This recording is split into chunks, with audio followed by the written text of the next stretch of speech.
Welcome to the Broadcast Exchange from Newscast Studio. I'm your host, Dak Dillon. On the Exchange, we talk with those leading the future of broadcast technology, design, and content. This week, I'm joined by David Ross, CEO of Ross Video. Now, Ross Video is at the forefront of broadcast production, creating the tools and the technology powering many newsrooms and studios around the globe. In our conversation, we look at the lessons learned in 2020 for broadcasters and the road ahead, along with the ever-changing technology stack. Plus, we look at Ross Video's commitment to a living wage and talk about trade shows this year. 2020 was a hard year, and it was hard both for broadcasters having to learn kind of new techniques and new ways to adapt on the fly, but also it really dramatically impacted the broadcast supply chain. How did Ross fare last year, and what lessons are you taking away from it? Well, it was an interesting experience for sure. I remember back around April, we were concerned. We saw sales sort of drop as everybody stopped buying everything, not knowing what was going to happen next. I know that we have a production division called Ross Production Services. They lost pretty much the year's contracts in one 24-hour period. That was a bad day. I remember getting that phone call. And I think it didn't take very long before we put everybody on a 4-day week, saying, we're going to create something called Lifeboat Ross. We're going to take care of everybody. And we don't know what's going to happen next, but we want to be very cautious. And we put everybody on a 4-day week for 4 days of pay. And within about 6 weeks, we saw that things were brightening up for Ross. And we immediately brought people back to 5 days.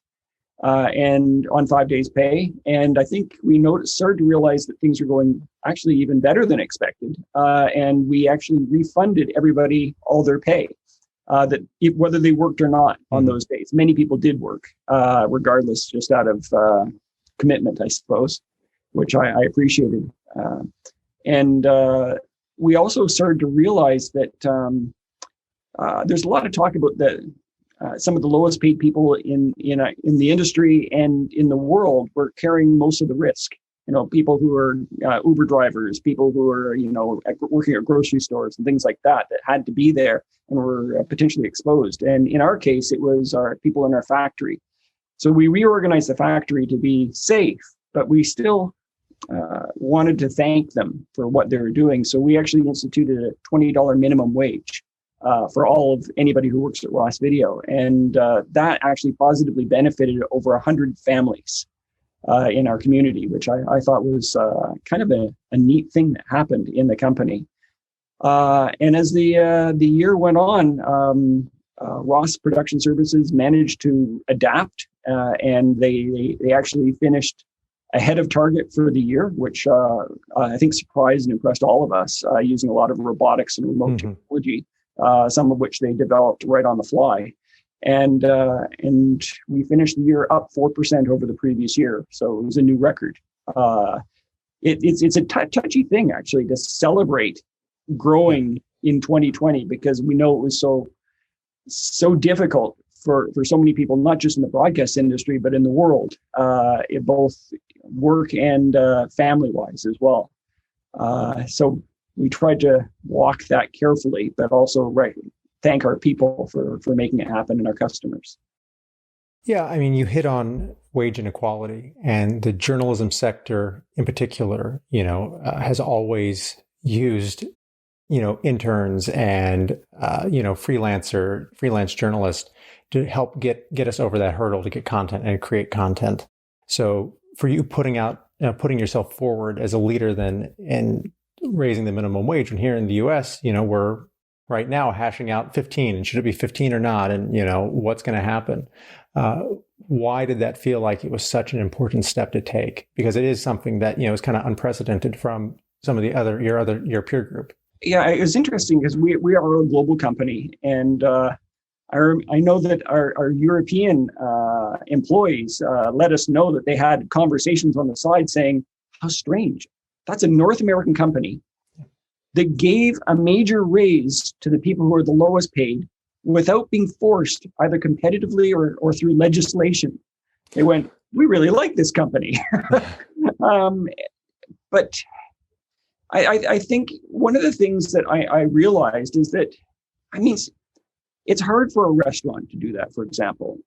We don't pay enough for our meals. We don't appreciate how thin the margins are in that industry and how competitive it is. As a broadcast manufacturer, we have so many different types of costs. We've got R&D costs, marketing costs, trade shows, travel, the cost of the raw materials, and all sorts of overheads. And then you've got the people who are actually putting it together. And while you're paying a competitive wage, maybe at $15 an hour or something like that for that job, when I did the math and I raised it to 20, which I knew was moving, if they had a family and they're a single wage earner, I found that took them from being above the poverty line, but below a living wage, to significantly on the other side of that. And it cost Ross, I think it was 0.3% of our overall payroll, impact 100 families. I just looked at that and I talked to my family, and it became a no-brainer. When I was debating it and I was talking to some people, I actually had people cry just in the thought of doing it. And I went, okay, this actually is even more impactful than I realized. So it was quite a big deal. And the interesting thing that happened as well is, while obviously the recipients of that were very grateful, and it did make a difference, and I got a lot of messages from people saying specifically how it changed their lives. What I thought was more important was I got even more emails from people who it didn't impact, that worked in our company, that were well off, and saying that was the most important thing they'd ever seen me do, which I thought was a good reflection on human nature. Yeah, I mean, I'm sure it will increase worker productivity, on the back end, but also employee satisfaction, especially, as we all try and rethink what the new normal becomes in the years ahead. Generally speaking, in the journalism industry, folks are focused on these kind of things enough, in terms of giving back? That's an interesting question. Well, a lot of the people in the journalism industry and also in live production industry in general aren't at the higher end pay scale of where they should be paid compared to the skill and the risks and the importance of what they do, especially in a live production, and the revenues that are based upon that. I think that they also, certainly on the journalistic side of things, they punch above their weight in getting that message out. And so in a way of making everybody that they reach, and then those people from there, thinking about wage inequality, thinking about, that sometimes it's not as big a thing as you think to make not as hard on you personally or your company to make a huge difference. I think that's a great message that they can get out. Yeah, I mean, for some of these companies, it's the difference in selling one more job in the year, and you can even up that pay scale. Now, this is the time of year that traditionally we'd all be gathering in Las Vegas in a ballroom. You'd be on stage with some theatrics, telling us what's going on for this year. And obviously that's not going to happen in April, at least. It will happen in October, hopefully. What do you look forward to for this year, and kind of what are those things on the horizon you're looking out for to give you hope for this year? Well, there's a few things actually I find hopeful. I mean, from one side, I don't think our manufacturing really skipped a beat. Although the supply chain is getting more tight, that's an interesting thing that's going on. There's some decisions made earlier in 2020 on silicon and integrated circuits like that are starting to work their way. And there was a silicon factory that went offline, right? Absolutely. And so we actually have invested in millions upon millions of extra dollars of inventory to make sure that we can maintain supply for our customers. So I'm looking forward to being able to keep our customers happy. I think our R&D department may have actually gone faster in some ways, working from home than working in the office. We're still going to analyze why that is, but it's a good thing. So through this year, we're going to see some amazing things. I mean, we just launched Ultrix Acuity, which is, I think, a revolutionary product. Where doing something we're called a hyper-converged product, where we're taking our production switcher and putting it into a processing router, making it even more efficient and a denser, smaller footprint and lower power solution for what our customers are needing to do.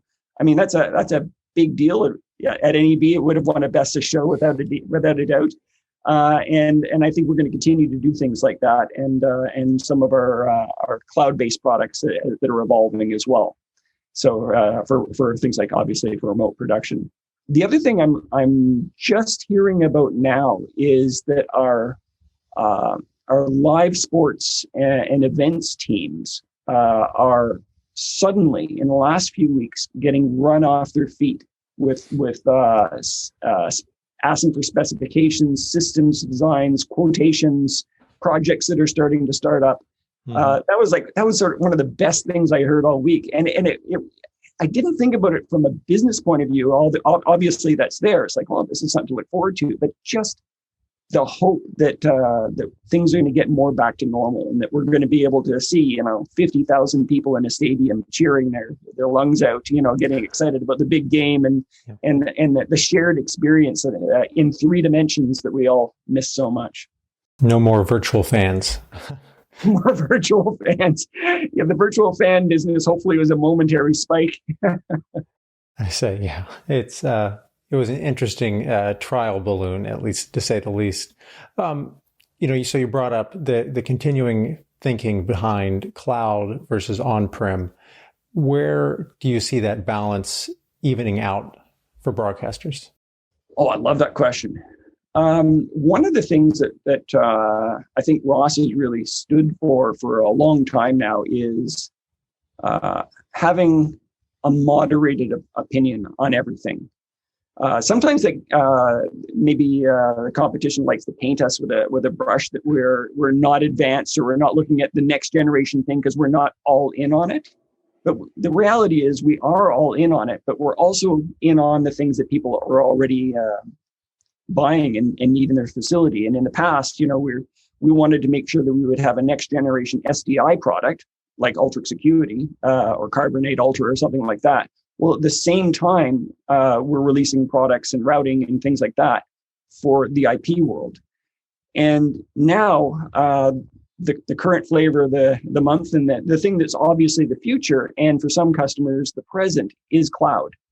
But that doesn't mean that it's the right thing for everyone. And some of the things that I see it's great for is it's enabled not just, what REMI, but fully decentralized remote production. That's fantastic for not just for a pandemic. It's fantastic for efficiency of use of people. Again, like REMI, you can do multiple shows in a day instead of one show over multiple days. You improve your environmental footprint from the point of view of reducing travel and things like that. On the other hand, it's early days. And we've had some customers that started with cloud production saying, we just have to get on the air, and then switched to on-prem dedicated hardware again, saying, now that we've got things under control, we want to actually be able to do a more sophisticated production. We want to be able to do a UHD production. We want to be able to do have a better workflow and a more sophisticated feature set. And all those things don't really exist yet in the cloud. So I think, the reality is both things are going to coexist for a long time. Cloud is very exciting, but I think we can continue to innovate on-prem. Now, branching off what you just talked about for a second about green, I heard an interesting interview the other day that for the event business, there is going to be a lot of audits that are going to start being done about green and what is the environmental impact of having all these conferences and all these gatherings.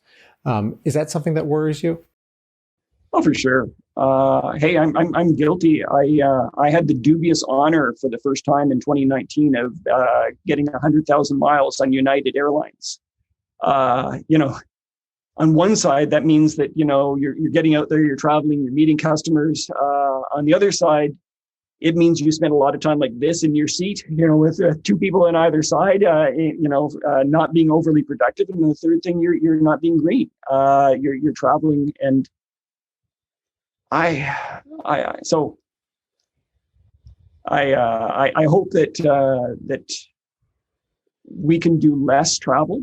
I think we've it's an interesting thing. It's going to come up to customers in some ways. It used to be that if you said you wanted to see the CTO of broadcaster X, and they find out you want to do a Zoom call with them in 2019, they'd brush you off. Yeah. If you said, I flew across an ocean to see you, I've been in a hotel, I've been in a cab, and I'm waiting in your lobby for a pre-approved meeting, it's come on up. Well, it's still just an hour. The difference is I spent a day to get there and a day to get back for that 1 hour, mostly friendly meeting where you maybe get a couple of cool ideas back and forth. I could have done that on Zoom and saved that footprint. The question now is, will those same customers accept a Zoom call again when people are traveling? Or will it be again, look, I'm more important than Zoom. I want you to be in person. That is the event that gives me the reason to see you. That's a very non-green thing. So I think it goes both ways. I mean, the manufacturers probably should travel less because we don't really need to, but the customers, I think, need to become more green in their expectations as to why we should meet with them and when. Yeah, I mean, I think it's one of those things where it will be interesting to see what new products emerge that hopefully bridge that gap. Obviously, as broadcasters, being able to use the extended reality technology to facilitate those sales meetings and things like that take it that next step. So for 2021, what is your outlook? We're planning to have our best year ever, which would be our 31st best year ever in a row. And I think we're heading in a good direction. We've hired probably about 150 people so far this year into the company. I think it's later this month or early next month, we expect to cross 1,000, our 1,000th employee, which is significant. And a lot of those people are going into research and development, but also into things that directly impact customers today. So I think it's going to be an exciting year. We're going to be helping more customers and more market verticals in which we help them in. And I think we're going to be providing even better tech support and services. And just after that, we're going to be providing them with a lot of new products in a lot of new areas. And I'm really excited about that as well. So hoping that, the pandemic variants, don't come to get us, hoping as well that everybody does get, or enough people get inoculated and that those vaccines work as advertised. I'm optimistic about the future. But even if it doesn't, I think we're still going to have a good year. And in terms of what's driving potentially this growth, do you see it being the U.S. market? Is it China? What markets do you think are going to be the ones that are going to be hot this year? All of them. Pent-up demand, yeah. Yeah, well, it's pent-up demand, and it's also that we're investing in every area, in every geography, and every product line. We're doing sort of an organic growth. So there's something for everyone. And then Ross is in this unique position in the United States where, whether it be at the local broadcast level or at the national level, your products, from a Nexstar, with whether it be their new national newscast or it be their local affiliates, your products range the gamut of being used in these instances. Reflect on just, kind of that market position you all are in here. Yeah, I think Ross is traditionally aimed at the mid-market, saying, like that mid-market television station, that corporate market, and so forth. The high-end corporate, you could sort of say mid-market broadcast. And our goal has been to continually add features to the point where the high-end looks at what we're doing and says, that's fantastic, and it's economical, and it works so well. And then suddenly, those same products are high-end products, and I think you can see that in a lot of our products and a lot of where we go. So our strategy, I think, lives in that area. Yeah, NBC News just built and opened their Washington D.C. facility, which has Ross, top to bottom for the camera robotics, and they use you all in a lot of their studios. Oh, absolutely. And I mean, we do have some products that very interesting that sort of span the market, like our expression graphics, for example. We see people, buying that out of their own pocket for their own, one-person business. We see that being used all the way up to, the Olympics and the top events around the world and the top broadcasters. And of course, the new SoFi Stadium in LA is using not just expression, but dozens and dozens of expression to drive the entire stadium, including the screen they have on the roof, advertising up to planes flying over from LAX. So, it's a pretty broad spectrum that Ross is able to serve now. And then, to close out, where do you think we're headed? We talked a little bit about where we're going to land on the cloud side of things.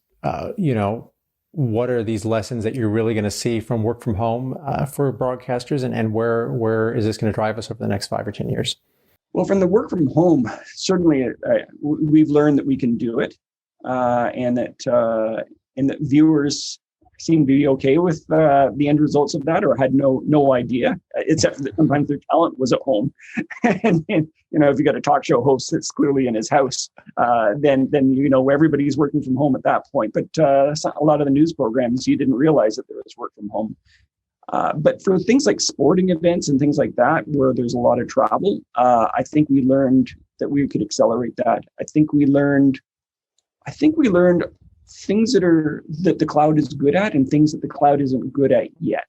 For example, from the point of view of perhaps reliability, we find, Zoom mostly works, but it's not the same thing as a dedicated connection or being in the studio or something like that, where you don't even question whether it's going to work. You don't worry about whether or not you've got the bandwidth to get UHD or even 1080p into the cloud and back again.